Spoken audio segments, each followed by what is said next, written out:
Turtle Boy climbs out of his shell. What would you do if you found a meteorite? And we get the going rate for how much it's going to cost you to get your feral Cambodian daughter back into your jungle home. It's all coming up on Whoa, Whoa,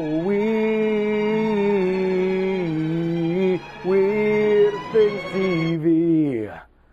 For this June 2nd, 2010 edition of the program, I'm Justin Robert Young, editor of WeirdThings.com. And I'm really sorry, Melissa. I'm serious. I'm really sorry. That 8-year-old's got a turtle shell on his back. Unfortunately, like living in a sewer and being taught how to do a front kick by a rat, some things are better left in your TV-fed fever dreams and out of reality, which is why Chinese doctors removed it despite initially telling him he'd have to live his entire life with the deformity. What they took off is about as thick as buffalo hide, and he's expected to make a full recovery and no longer be called Turtle Boy, which was seriously his nickname by some somewhat clever but still terrible Chinese bullies. I like turtles. He's going to be fine, which is awesome. Unclear if he's going to be able to break dance like he used to.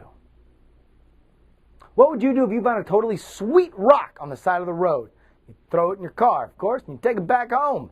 Then you get drunk next to it. Then you try to make it into an internet meme. Then you'd probably get into a fight with your wife because it's too close to the barbecue.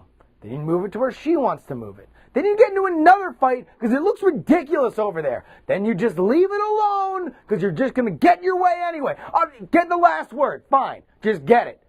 Then you'd bring it to a county fair, which is what one Washington couple did, where they found out it was a meteorite, which had traveled millions of miles over billions of years to be at the Washington County Fair.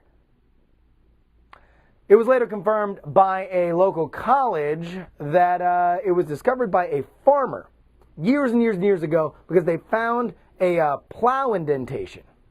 What they couldn't figure out was why there was a carny-shaped handprint of fried dough grease and shame. You're a Cambodian little girl in 1989, frolicking by the forest when all of a sudden you scamper in. Flash forward to 2007 when you come out not speaking English, refusing to do anything but grunt and walk on all fours. Your policeman father takes you back in and tries to reacclimate you to society until last week when you just can't stand this, pants-wearing hootenanny anymore. You run right back into the jungle. Well, that actually happened. And it turns out that the deeply superstitious village has a plan to get her back. Yes, folks. A psychic has offered the following deal to the bereaved father. Let me just get my rate card out. If he pays her, which he's right now saving for, 1 wild ox, 1 pig, 1 chicken, and 4 jugs of wine, which, believe me, you're going to need when you're chasing after the wild ox, the pig, and the chicken. She promises that the daughter will come back to civilization. Now, just to show you how superstitious things are over there, when she was missing the first time, people said that they saw her wandering around next to a naked man wielding a giant sword, which is said to be the embodiment of the Forrest spirits, which makes me think that we might have a translation problem on the term Forrest spirits.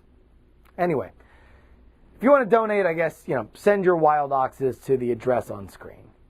That wraps it up for this edition of Weird Things TV. If you want to follow us on Twitter, it is at WeirdThingsCom. If you want to follow us on the website and read stories that we don't talk about here on the program, it is WeirdThings.com. Until next time, though, I'm Justin Robert Young. Stay weird. Yankee, Hotel, Foxtrot.